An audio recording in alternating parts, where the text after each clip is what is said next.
బాబు Delhi tour, Jagan arrest విషయాన్ని Bharatiya Janata party నేతృత్వంలోని అధినాయకత్వం, కేంద్రంలో ఉన్నటువంటి పెద్దలైనటువంటి హోంమంత్రి అమిత్ షా, అట్లాగే నరేంద్ర మోడీకి చెప్పి ఒప్పించి చేయడానికా?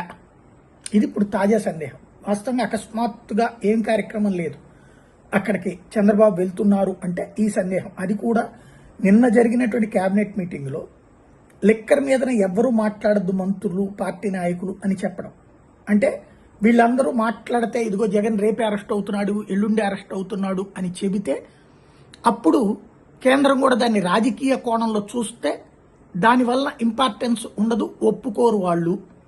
కాబట్టి ముందుగా వీళ్ళందరూ నిశ్శబ్దంగా ఉంటే అది మేము రాజకీయ కోణంలో చూడట్లేదు, మా దగ్గర ఉన్న సాక్ష్యాల ఆధారంగానే చేస్తున్నాం.